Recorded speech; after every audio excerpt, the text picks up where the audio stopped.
going to call to order the City of Las Vegas Parks and Recreation Advisory Commission meeting. We're at City Hall. It's January 7th, 2014, and the time is 4 p.m.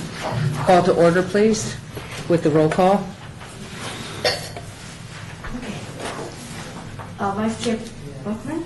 Here. Member Minion? Here. Member Aker? Here. Member Tabor? Here. Member Bastian? Here. Member Sherman? Here. Member Thiel? Here. Member Lee? Here. Member Becker? Here. Member McCurdy? Here. Member Thompson? Here. Member Lopez? Here. Member, I believe Thompson's excused. Okay, item 2 on our agenda is announcement regarding the compliance with the open meeting law. Do we have that confirmed? Yes. Thank you. Number 3 is public comment, and during this portion of the agenda may be limited to matters on the agenda for action. If you wish to be heard, give your name for the record. The amount of discussion as well as the amount of time any single speaker is allowed may be limited.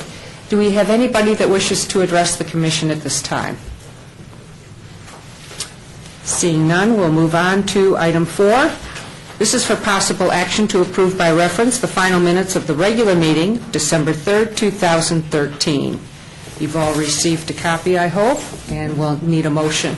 Madam Chair, Yes. I'd like to make the motion we accept the minutes of the reading of the minutes that were prepared for us. Thank you, Commissioner McCurdy. Do we have a support? I'll second. And we have that from Commissioner Becker. All those in favor say aye. Aye. Opposed? Any abstentions?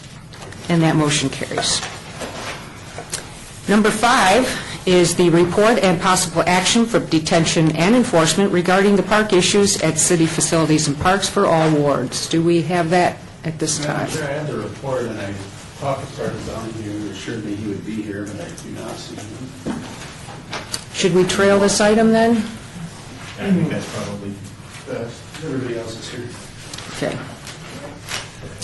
Well, while you're passing that out, we will move to item 6, which is a report regarding the Downtown Achieves project concerning all wards. And who is introducing that for us? Madam Vice Chair Brian Newton from Parks, Recreation, and Neighborhood Services will present on that. Thank you. How are you doing? Very good. Brian Knudsen, I'm with the Department of Parks, Recreation, Neighborhood Services, and Community Resources Manager, and I have a handout that I'll pass around. So I'm going to talk a little bit about Downtown Achieves, and feel free to ask me questions. I can stand. We'll take that over. So Downtown Achieves is a collective impact approach to improving academic success for students in 11 schools in Las Vegas, 7 elementary schools, 2 middle schools, and 2 high schools. What we've done is we've organized the entire community around demonstrating that we can show academic success for the students. So we have about 200 partners at this point now. We started off with an early childhood education program in 2 elementary schools in Las Vegas. That quickly grew to a huge amount of interest in our community with private sector, nonprofit sector, and other public organizations who want to see success for children. So we've organized 2 summits now. The first one was held in August. The second one was held in October. And what we've done was basically said that there's an issue with academic success for children. Primarily third grade literacy is a huge issue for students in our inner city elementary schools.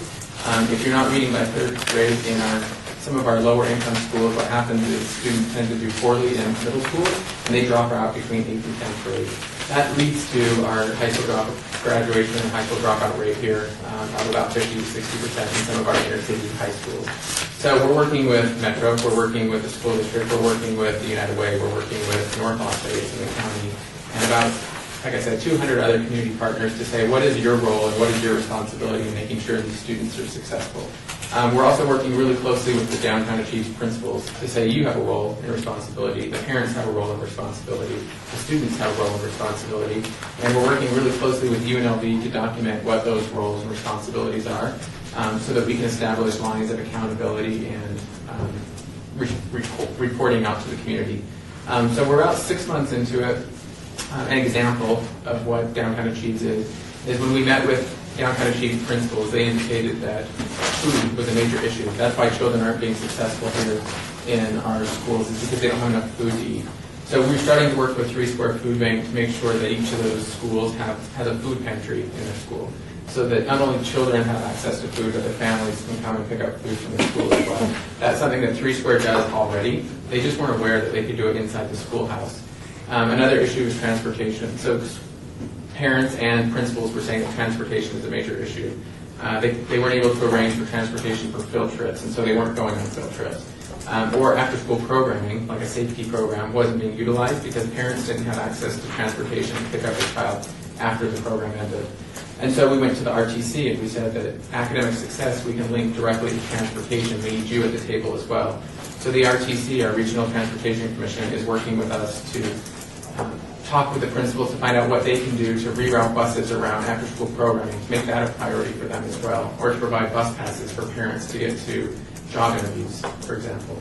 We met this morning with a school principal and a local business leader to talk about an incentive program, to develop an incentive program for students who have perfect attendance, say, or a class that has perfect attendance. They would get some kind of reward that this business sector partner provided. On the back end, we're working very closely with UNLV, who's going to be studying all of these different changes that we're making in the schools. And they're going to be reporting out to the community in general to say what's working and what's not working. So if it's working in downtown Achieves and we can see academic success for students, we can replicate it in other parts of the valley. If it's not working, we can stop doing that program. We can stop funding that program. And right now I can tell you there's a lot of programs in these schools. Some are working really well, some don't work at all. And so the goal for this very intensive effort in these 11 schools is that we can study what works and what doesn't work and report back to the community. I mentioned there's 11 schools. There's 7 elementary, 2 middle, and 2 high schools. And in the PowerPoint presentation, you can see that they're in a feeder alignment. So we're studying children now from pre-kindergarten all the way up through college. These feeder patterns align. So the elementary school students, as long as they stay in the same location, will be going to middle school, will be going to the high school. That's really important to this process because when we're implementing programs at an elementary school level, most of us in this community aren't really aware of what impact they have later on because we spend a whole bunch of money on students at a pre-K or a kindergarten level in some of these elementary schools that are still dropping out in middle school. So we want to study to find out what works for students and if it has a long-lasting impact, whether they go on through middle school and on to high school and then eventually into college. So we have a commitment from UNLV to study these students over the next decade or so to find out what's working and what's not working. We're also getting quite a bit of not only local attention from our philanthropic partners, our private sector partners, our nonprofit partners. We're also getting quite a bit of national attention. Next week we're going to be announced, Wade's going to be announced, and the city will announce it as well, that we're going to be identified as a PACE Center community for the larger education community is going to be watching to see what Las Vegas does with education. And that's primarily because of the city's role and engagement with the school district to really focus a whole bunch of attention on these 11 schools. So the goal, I started off by saying it's this collective impact. The city of Las Vegas is a key player, but we're one of about 200 key partners that are all engaged in determining what will make sense for these students in these schools and what will have the largest impact. And eventually replicate what works in these downtown Achieves schools to other parts of our valley. There's a very quick synopsis of downtown Achieves, and I'm happy to answer any questions you may have. On the page 11 school data charts, the cost per pupil, is that based per year or on the career of getting them through the program from the time they enter it until they exit? That's the state allocation of funding per pupil for school site. So if you're, there's a whole bunch of different calculations that go into that, which means that nobody really trusts that number.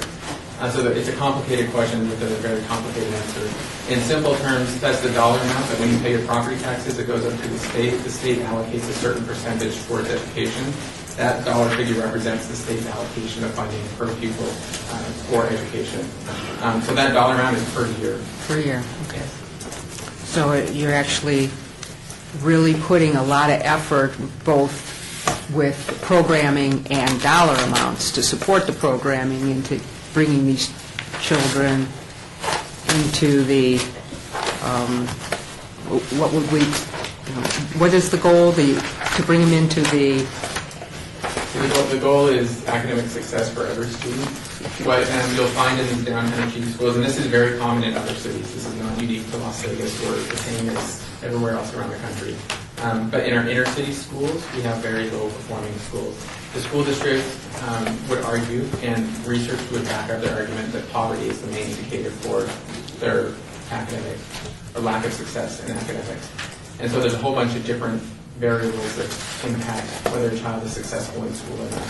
What we're trying to do as a city is trying to control as many of those variables as we can. So there's employment factors, there's transportation factors, there's housing, there's food, there's healthcare, there's mental health care, there's public safety. There's a variety of different factors that we can influence from a city level. And then we can ultimately hold the school district accountable for teaching students to do what they need to do. There's a question here? The question I ask is how many schools, what are the name of the schools in this package? They are. What page? 11 and 12. Because what I'm concerned about, some of this stuff that I see that you are even printing here is very small. I don't know how you guys expect you to read some of this stuff. You know, I'm looking at some of these graphs that are kind of really small print. Number two, have you guys ever thought a lot of children or young people who cannot succeed because some of them have visual problems but they're not detected. I know a child was in school, he never told his teacher he couldn't see the board, he just faked it until he couldn't fake it no longer.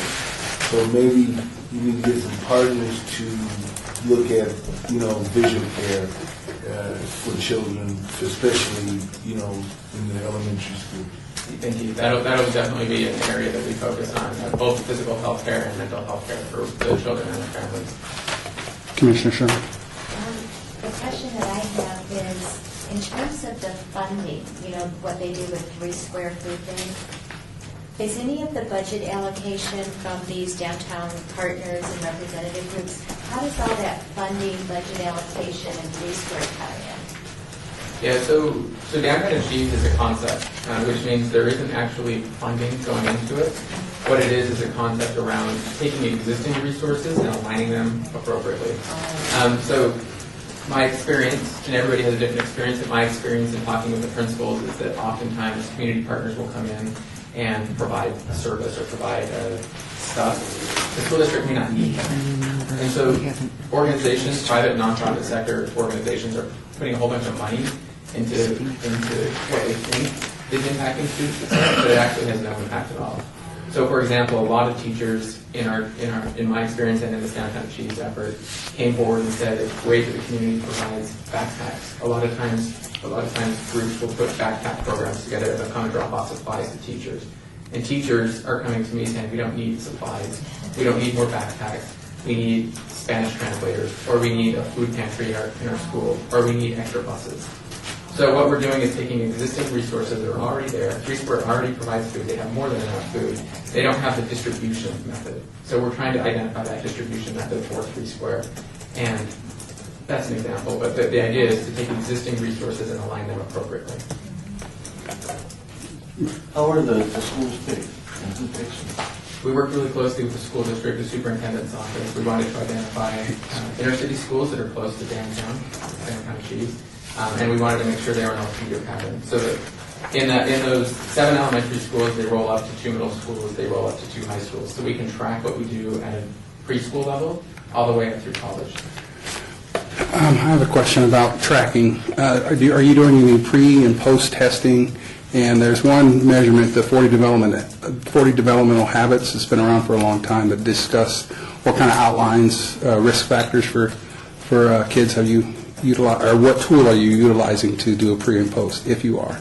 Yeah, so we're actually not the ones doing the testing. We have the College of Education with UNLV that has committed 8 full-time researchers, 8 full-time professors to study Downtown Achieve. So they've developed a Delphi method. And don't ask me what that is, because that's not my thing. But they developed a Delphi method, which they're now pushing through the IRB process at UNLV. That's their process to get approval to study. They're going to roll out their needs assessment in the next couple of weeks with elementary schools to start off with. Once they complete their needs assessment, they're going to come in on the back end and do research. The research is going to go everywhere from soup to nuts. So they're going to be studying what impact transportation, housing, and healthcare has on academic success, in addition to the teachers teaching and principal leading and all the stuff that has to do with the schools. That research will become available to the public once it's complete. But I'll be able to answer your question more succinctly in a couple of weeks when I can send you exactly what UNLV is going to do in their Delphi method and how they would do that. Okay, thank you. Any Can I other? ask you one more question? The question I'd like to ask you is, what is the Downtown Achieve group is doing about the new requirement that I guess the state is coming up with, where they're trying to deal with the mathematics portion of the proficiency exam? It's a lot of disadvantaged people, a lot of people that have issues, have problems, are going to be less graduating because it seems like some standards are going up higher where the poor achievers cannot achieve them because of the economic distress that they're facing in their lives. So how are you going to work with the state or the legislative or even the school district to try to help these children get the appropriate tutoring to help them to achieve the mathematics portion? Are you talking about the Common Core curriculum that's going to be rolled out? Yes. Okay. So just to put everyone on the same page, the state adopted a Common Core curriculum, the State Board of Education, which is something that about half of the other states in the country are doing.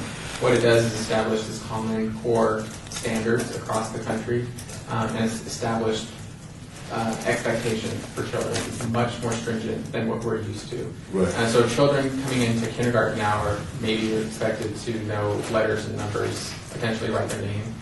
The Common Core curriculum means that after kindergarten, they're going to be writing sentences and reading books. It's that different. The state is working on a strategy to work with the entire community to educate them on how much more stringent it's going to be. They're also working with the teachers and the teachers union to make sure that the curriculum is carried out appropriately. But most importantly, it'll put a heavy burden on parents to make sure they know that whatever the students were working on or their grades that they were receiving this last decade are vastly different than what they're going to be receiving in the next decade. So if you have an A student now, say it's a middle school student who's receiving A's in all the categories, the Common Core curriculum, if that student's not up to par next year, could be a C student. That's going to be a big deal for parents. It's going to be a big deal for educators. But what it does is it establishes a standard across the country that all students are tested and evaluated in the same way, so that when they graduate high school, their diploma means the same thing as a diploma from a high school in Massachusetts. It's going to be a huge issue, and the state is working on it. They developed a committee to figure out how they roll that out to local elected officials, like the city of Las Vegas, how they roll that out to leaders in the community, and how they eventually roll that out to parents, because it is going to be a big issue. The school district is also struggling with that now.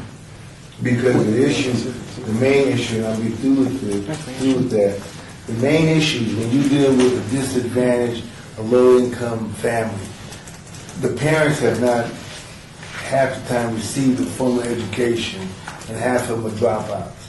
So you taking a dropout trying to help a kid who's now getting some type of achievement or going to the next level in trying to achieve, you still create an environment. It's like the have and the have-nots.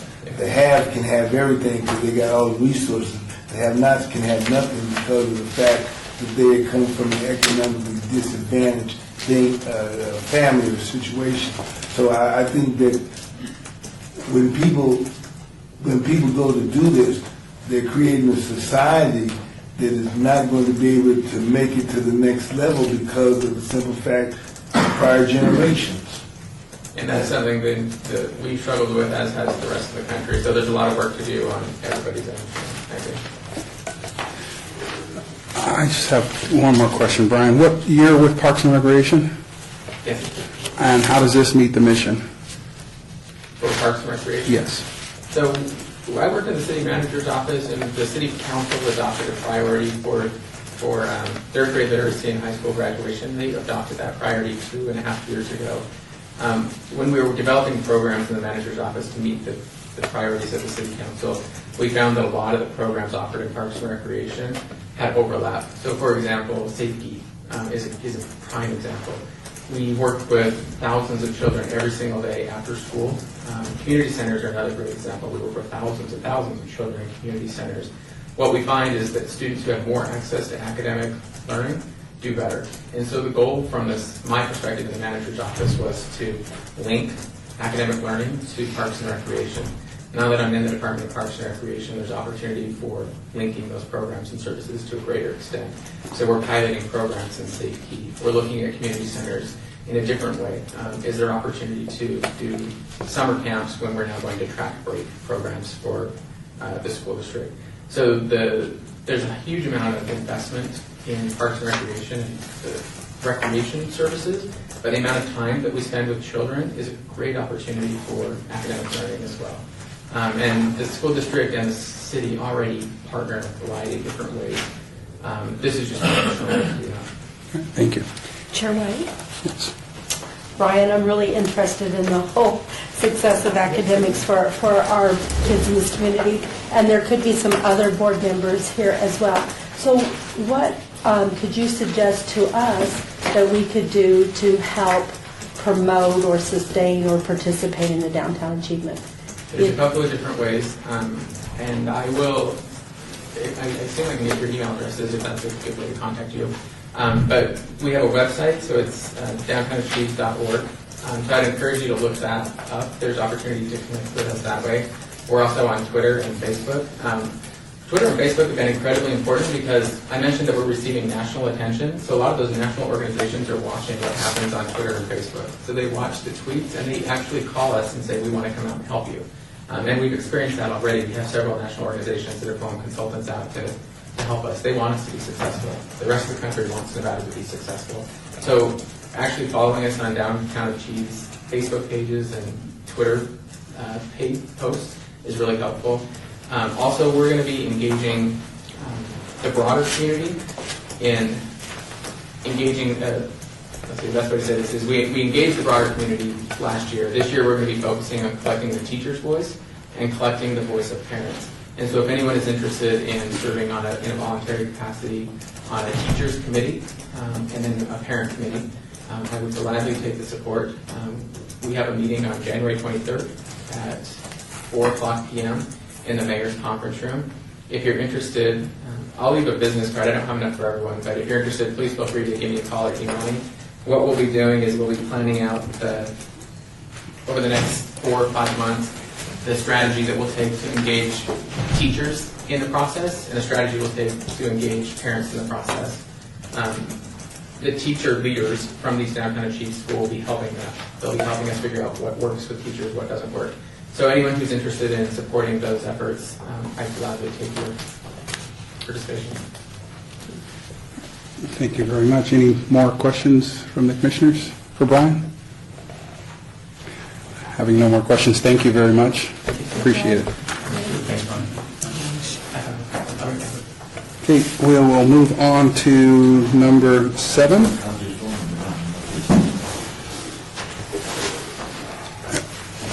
Can you just email us all just email this information to? Okay. Number 7, report regarding the renovation of Doolittle Park located at 1950 North J Street, Ward 5, Barlow District.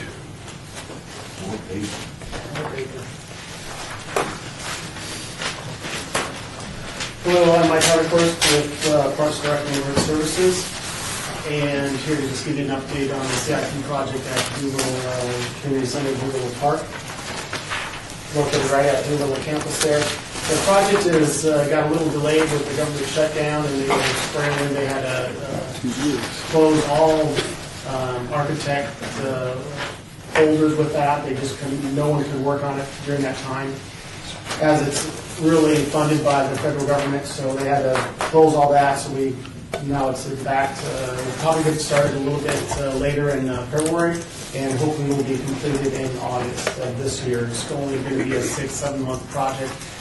As you can see, the softball area in that green area is going to be taken out, and we think that large play area will be really good for the community there. The other thing that's going to be added is some horseshoe pits over by the senior center, and a large 48-foot pavilion in the heart of that facility, or that park there. And the newest thing is just going to be that playground structure. It's going to be multi-level, along with a splash pad off to the south end there. Some of the things that are going to be staying are the walking path all the way around with that lighting that is with that walking path, and that walking path is being looked at by maintenance and parks crews to maybe enhance that walking path. Right now, there's a few cracks on that, so we're evaluating that aspect to see if we should also include renovating that walking path. But the park it's going to be a nice little addition for that community. The entrance into that area is going to be right by the main entrance is going to be by the senior center, and there's 2 trees there if you're familiar with that area, and they're going to blend the trees into the entrance to the park. So it's really a neat design that they have laid out. So it'll be again a good project for the actual community. Other than that, it's pretty straightforward. And any questions on the project in general? We said I'm going to go with Commissioner Sherman first. I have 2 questions. I missed when you said the plan would be completed. In August. Okay. It's a 5 to 6 month project. And are you calling it by the new name? Or Yes. And what? Then, Lonnie, if you could help me with that, I am. Come on. I honestly don't know off the top of my head. Oh, I but it will. but it's named after a lady that worked for them. yeah. So I'll butcher the name, but and then it will be the name of the individual at Doolittle. Doolittle Park. So it'll all be combined. I apologize for not being able to. So I should have had that on the project. We do have it on the actual list, but that's upstairs in my desk. But I could email that to you. And there will be a grand opening in August Yes. that we'll be invited to? Yeah, well, we're actually going to be doing a groundbreaking and then a grand opening Oh, also. okay. Thank you, Commissioner. So after all the community input, 'cause I got a lot of headache about this from the people who deal with baseball. Yes. The baseball people really gave me the blues about that, about the renovation. Councilman Barlow and I met with them, and I know they have had input, because I tried to explain to them that the use of parks were needed to be used more than just for one particular venue. So I'm hoping that has resolved the issue with the baseball people. You heard anything else from the baseball? The 2 sisters are going to stay. right? Correct. Yeah. The only thing they're going to lose over there is the 9. Is that As far softball? as the fields. The 260s are going to stay at the East east end. end. Because that's what your friend gave me the blues. Yeah, and we're in the thought again on that, and again, it's hard to lose inventory with softball and any ball fields, but the thought on that is now that's going to be multi-use. So with single use, now we're going multi-use. And that's what I explained to the individual that getting in the public every time, and just blasting me to death on the Doolittle project, taking the baseball fields away. Thank you, Commissioner Armino. Those will stay as they are, but again, that softball that is being removed, that was a softball for one, type of activity. Yeah. Now you're going to have a large grass area, you can have multi-use in there. You could have, a family picnic and whatnot. Is picnic tables going into that area also? Yes, there's going to be I think 2 or 3 new pavilions added into there, and there'll be tables underneath that, and then benches in that area also. So we never had pavilions there before, so that's Correct. good. And the one pavilion on the northeast corner is going to be staying. Thank you, Commissioner. I just wanted to ask the cross streets. The cross streets are J and Lake Mead. Jay on the left Correct. And Lake Mead to the top. So the library would be on there, off this map on the right-hand side? Correct. Okay. Any other questions of the commissioners? I have one more to state. If at Stupak, we already have our grand opening for Stupak, and that is March 13th at 3:30. You have to see your calendars accordingly. That project is moving along nicely and should be a nice grand opening. Chair White? Yes. Just one question. Do you by any chance know when we might be seeing the opening of the new pool at Garside? Garside is, we're going to be having a soft opening before summer, and then on Memorial, okay. we're going to be having our grand opening, our main opening, but you will all be invited up. It's too early yet, that's such a large project. There's a lot of things that could alter that timeline. The Stupak Park, we know it's pretty much slammed up, it'll be done. But we are going to be having two openings with that, a soft and a large formal one component. So it's still been on schedule for a summer opening? Yes. Looks beautiful. Yes, it's Looks going along beautiful. very nice. And Course Construction, they've done a great job with that project. Any other questions? Thank you very much. Going to move on to number 8, reporting regarding Parks and Recreation Neighborhood Services revenue enhancements, all wards. Mr. Chairman, Mike Zimmerman, Deputy Director of Parks and Recreation. Quickly, because so much of this has been spinning, that I wanted to kind of formally agendize this, but we still don't have a lot of quantitative data. We're at the point where in 2 weeks from now, so the third week of January, we're going to bring council on recommended fee increases across the board. And by across the board, I want to be very careful so that we're all on the same page. We have some 6,600 line items in our department. At this time, we're only looking at five major areas of fee increase, and one of the reasons is that is currently the department draws about $7.5 million in revenues and spends about $30 million. So we have somebody drew the math, but around a 28% return or cost recovery rate. With the economic downturn and with the city manager's desire to submit a balanced budget and not use reserves this year, us business licensing and revenue producing departments are being asked to find some revenues. From a departmental level, we're looking at increasing about $2.5 million in revenues. The majority of that will come out of our two economic drivers for the Department of Municipal Sports and SafeKey. We're concentrating on SafeKey, but it's not so much in raising the rates. You'll see some rates go up. We probably have, with no exaggeration, 15 or 16 different price rates for SafeKey, depending on the number of hours. Every school's a little, not every school, but there are multiple different variations of start times, stop times, children on campus. So our first step for that will be to standardize the SafeKey operating hours and the cost. To some of those that will draw the costs up. Most of the revenue will be driven out of our municipal sports operation, and that's being looked at in two ways.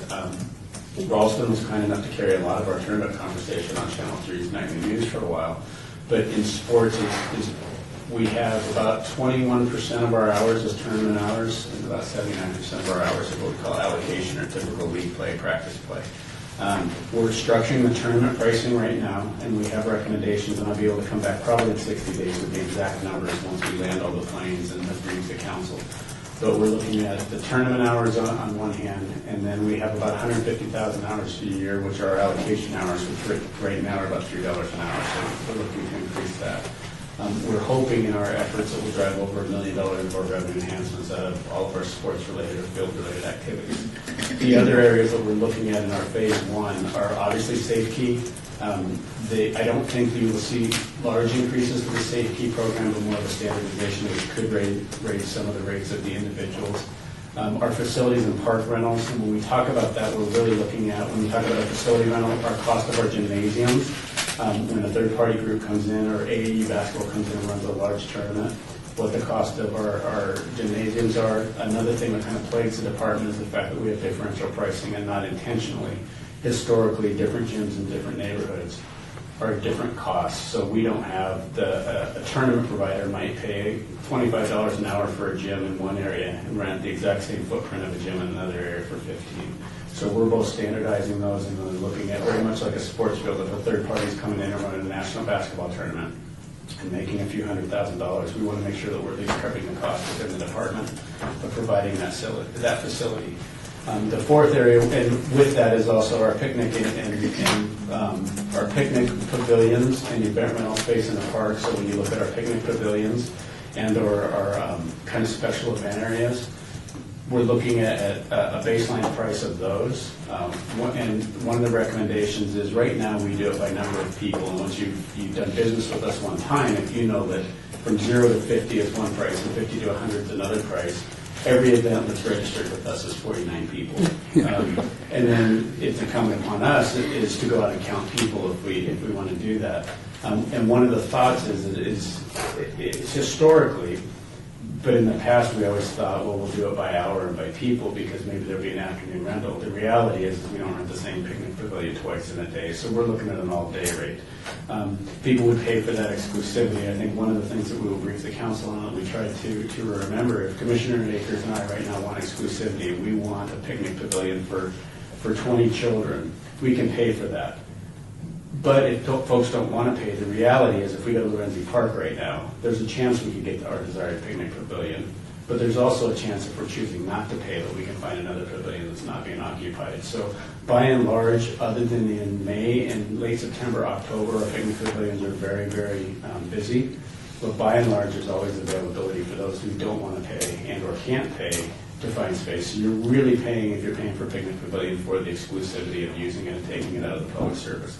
And then our fourth place will be youth camps. Primarily what we're talking about is our summer camp. Currently we offer 2 forms of summer camp. One is called a specialty camp. It's typically 11 or 12 hours in a day. And then our standard camp, which is a 9-hour camp. We're looking at adjust the prices to those. One of the things we find in our service provision is even our partners in the YMCA that operate our buildings. So we're 25 to 30% less in what we're charging. We're not covering our costs. So we're looking at bringing the costs up. We also realize that we're maintaining some sensitivity to the fact that we fill a void in the market as private daycare is very, very expensive. There are alternatives with nonprofits such as Boys and Girls Club and the YMCA, but we haven't adjusted pricing in a lot of years, so we're continuing to see our expenses rise and our revenues drop. We're looking to correct that. And then in the fifth area is our special events. And by that I mean OCA, which is the Department of Cultural Affairs, has a lot of special events. First Friday, a lot of the amphitheaters, that's not us. Our special events are typically when we rent a park, such as Highland Games that takes place at Floyd Lamb every year, increasing those fees. When you really look at a third party coming in, is they take the park out of they do offer a service, a leisure service, and that we don't provide. We don't provide that kind of theatrical production, but they take an entire park out of service for the weekend. So to make sure that we're at least covering our maintenance costs, our trash costs, anytime we have a major special event, our costs go up because we have an increased our own detention and enforcement presence in there, as well as sometimes Metro. So those are the areas we're looking at. The majority of the costs will probably come out of sport, or the increases in revenue factor will come out of sports. I have a question surrounding how the pendulum swings up and back with the economy hopefully going to recover and the cost of property taxes going up, or revenue going up there. Will we be able to come back and revisit the cost? Because right now it's going up because as you said, the county manager's trying to have a balanced budget. If I don't answer your question, just call me on the carpet and I'll try to answer it a second time. I think historically one of the things we've been in the business of is we came out of a 25-year, 30-year cycle where we were returning money to the general fund. So we really didn't pay attention, and we didn't necessarily, when we got into certain businesses, ask if we should be in the business. We just knew that we could afford it, and we did. So one of our focuses is making sure that we're staying in the business of things we should provide. An example of that is we shouldn't provide youth soccer as a city because there's 12 to 15 clubs out there that provide it and other organizations that are nonprofits that do a good job. So that's a gap we don't want to fill. The very same is be real careful getting into karate lessons or music lessons when you look at all the private studios. So the first analysis of yours, Chairman, is to make sure we're staying in the business. The second is, which I think is to the point of your question, is we lose about 72 cents on every dollar we spend, or we subsidize $72 for every experience out there. So we're a long ways from getting to correct that even at a 50% cost recovery. So yes, we can revisit it, but I think we're a long ways from getting to a tipping point where we either price ourselves out of the market. And we're really looking about sustainability with this. If we don't close that gap, we're not going to be able to afford to buy. My specific interest is more around the park rentals or recreational areas that you can rent, not so much the sports. But when you start looking at a standardized price for renting those venues or those or picnic areas, and they go up, that's what I'm speaking about specifically in the future if we become more economically stable. Will that, or can that be reconsidered? Because if it does go up, it's just going to go up. And I think one of the things to keep in mind too is we look at, I had recently attended an event in a park and it was $50 for the pavilion for 3 hours and there's about 150 of us. If you look at your cost per unit per participant, it's about a quarter that we all contributed for that park. When you look at our expense side and you send our maintenance laborers out there, we about broke even on that deal. Not that somebody couldn't come in and just have their breakfast and leave at that too, but when you really break our fees down to the cost per unit right now, we're a long ways off. So to answer your question, absolutely, and we can always revisit it. I think we're a long ways off from looking at price reductions though. okay. Yeah, thank you. Is there a sort of like optimum cost recovery percentage? I know you're saying about 28%. For those that watch the council, and I think Commissioner Bashan does, is the biggest fan, is the council gave us direction to move towards a 50% cost recovery. But I think that, and one of the things I try to caution about is when you're talking percentages, 50% sounds great.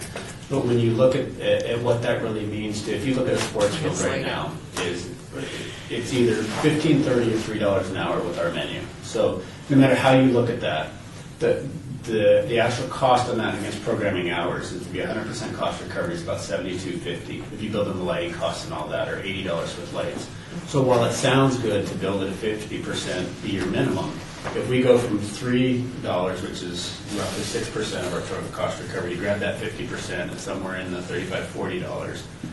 Mr. Akers, Commissioner Akers, some of the youth, that's a big jump. So while I think we have this theoretical 50 is a great number to chase, getting there, when you really look at the cost that is passed off to the consumer, there are certain places we can do that. But if you look at 50% of your consumer base in an aquatic setting, we don't have that many pools, we don't have that many folks compared to youth sports who swim. When you look at having the 2,000 users of your pool offset $2 million in operation, the math's not going to work out because nobody's going to come in and pay $40 an hour to swim in open swim. So it's a theoretical model. That's a number we'll always progress to. Quite frankly, I'm not sure that we get there. And I think it's just theoretical to build in that base. Our decision making is based on that. Conceptual. Lonnie, I'm listening to you very closely tonight.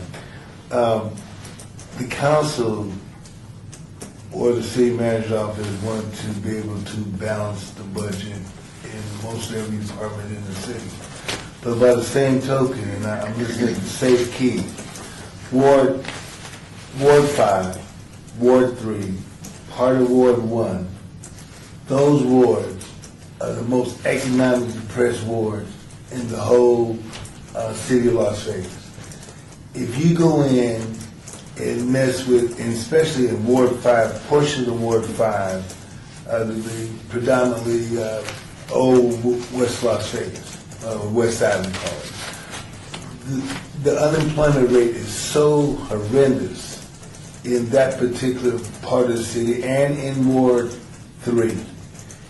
And if you go start messing with Safe Key, and I've been here, I've been hearing the Safe Key prices are going up and do well in some of the areas. And I don't know how true that is, but that's what I'm hearing some of the parents are saying.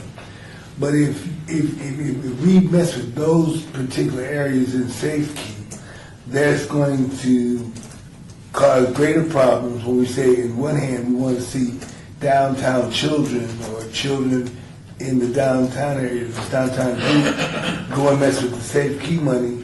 That's going to hurt the education component that they're trying to establish now. Yeah, we're not insensitive to that. I think one of the things that part of an overall mantra, because once we start talking about pricing, it kind of becomes a vacuum. But like we preach to our staff, and one of the mantras we talk about is here's how we should make decisions at a staff level and an administrative level. Does whatever said decision, an investment, a program, a hiring, does it increase our revenues? Does it decrease our expenses? Or does it increase our participation? Because there are so few true economic drivers, we can have this conversation about a facility. Is Veterans Memorial in the heart of Summerlin is going to be an economic driver that Doolittle is not. However, Doolittle is going to be a participatory driver Right. that Veterans Memorial is not.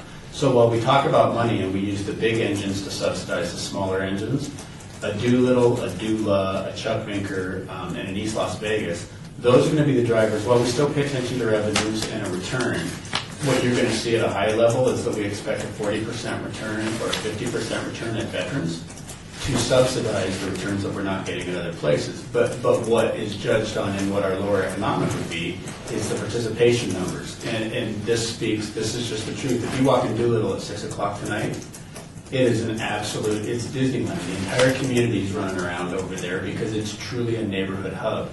If you walk in Veterans Memorial, there are classes going on, there are structured activities going on, but the entire 5 generations of a family is not participating in some event. So we're sensitive to that. So what you'll see is our markers, while still you would have goals, you wouldn't have a 50% goal at a Doolittle or a Dula or a East Las Vegas.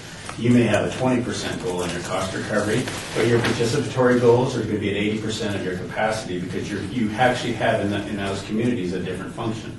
At Chuck Minker, there's not a private gymnasium within 8 square miles, where at Veterans Memorial, there's 4 private gymnasiums within 4 miles. So we offer a service in the east side of town at Chuck Minker in a fitness center, or even in the downtown, although they built the athletic club around the corner. We offer service to that population in those sectors or those wards that aren't offered. So it's a balance, and we're sensitive to that. The same is for safety. And one of the things we have with safety is there's obviously some value to a child staying in our program that he's not running around our front yard or being exposed to whatever an 8-year-old get exposed to without supervision. So what you would look to is have the balance of not raising in that area. We've actually looked at offering an alternative program because one of the things we fight too is, wait a minute, I pay for my child in Summerlin, but if I were to drop them off at XYZ, it would be free, is actually renaming those programs. That is so what a free program. You see it at the zoning program at Doolittle that currently exists. There's a quote after school program for the community. It's a free program. Doolittle's the only one that offers it because, quite frankly, and I know that I would have some people that would want to debate this with me, but you have a greater need for a free program at Doolittle than you have at Veterans Memorial.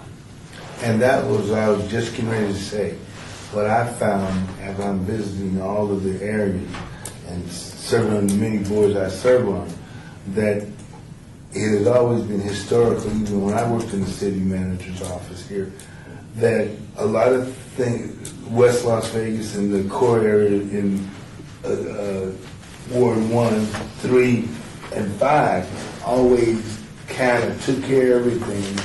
And then when people want to do something, they'll bring them from other, like you said, other areas to get into the free programs. And I was thinking maybe if the city can kind of come up with and I guess that could be discriminatory also, but maybe if you verified, and what they're doing now, even in the state welfare system, all the computers are hooked together. So if you join money here and you're still working, everybody's picking up that. So if you're trying to go to Doolittle and you live up in Summerlin or whatever, to the free program, maybe that should be looked at where it can kind of justify who's really eligible and who really has the need. And not to belabor, I think it's important to, because other commissioners from other areas, and there's certainly people in Summerlin Right. who are suffering, but we do have a scholarship program and we use the EOD guidelines for the scholarship eligibility. And it's for whole families, and not just for children, but there are those opportunities available throughout the city too. Right. You see it higher in wards 1, 3, and 5, or in 3 and 5, but we do have families across the valley that are eligible. And the Southern Nevada Housing Authority does not place low-income housing in just one ward. So, just a note. So there, I think to sum up too, is I anticipate in 60 days, we'll actually anticipate in 30, but that turns into 60 government time. We're briefing at the end of the month and into the first week of February, so I should have numbers if the board is itself is interested in what the numbers will become, and wants a brief update on that, or what phase 2 is. Again, phase 2 will get tedious. It's our 100 other programs. Right now, we're dealing in the major 5. yeah. Just note that part of our concern, I'm thinking the commissioners would speak up on this, is always going to be the low-income or the needy families and how they're going to adjust to any type of price increase. So thank the commissioners for being vigilant in that area. Any other questions for our deputy commissioner or deputy director? Thank you, sir. Now we'll move on to... Yes, we do. Yeah, we tried item number 6, item number 5, and yeah, I had some questions about the traffic stops.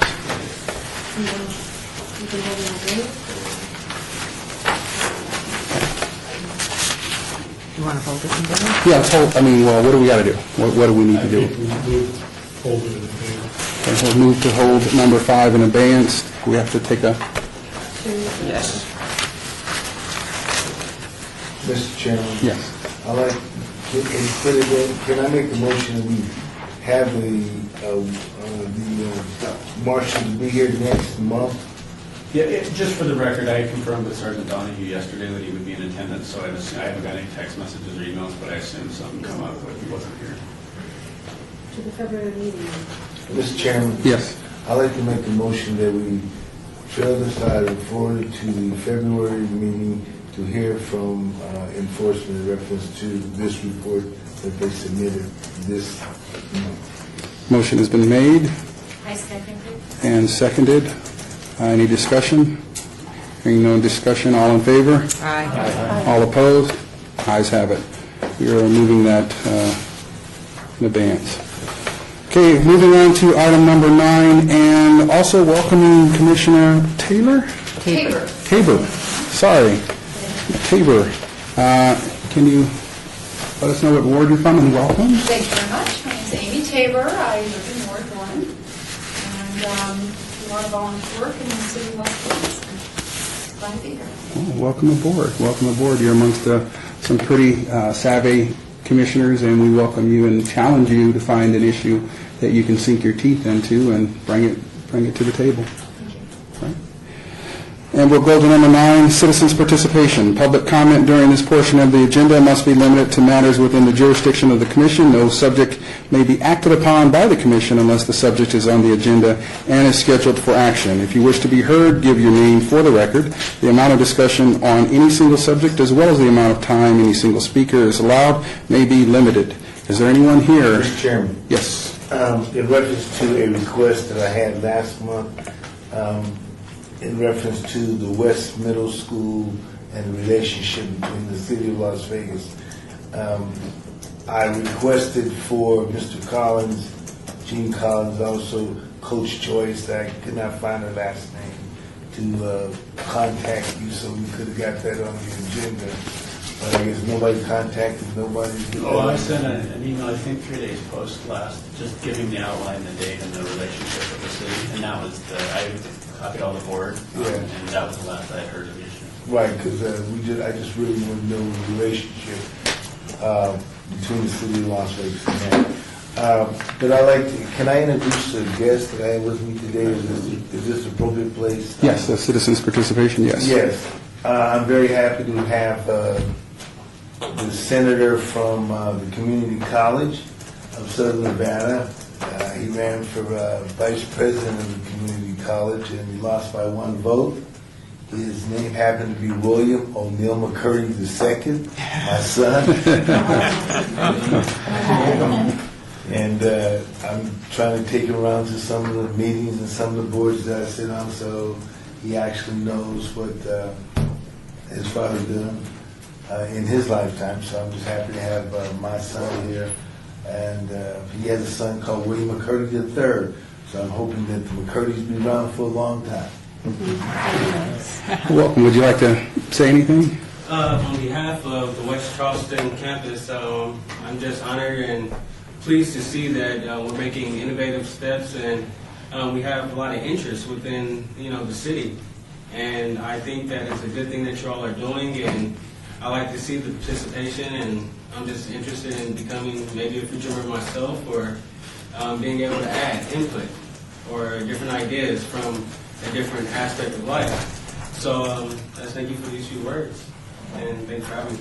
Can we just see the natural transition like the mayoral rallies? Yes, we'd like to just like say that he is the outreach coordinator for the college, so that he can reach out in the community, reach out.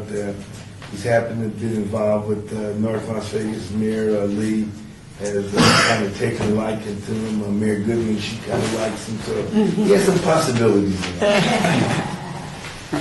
Thank you very much. Is there anyone else here for the citizens' participation? Item number 9 on the agenda. Hearing no one else, meeting adjourned.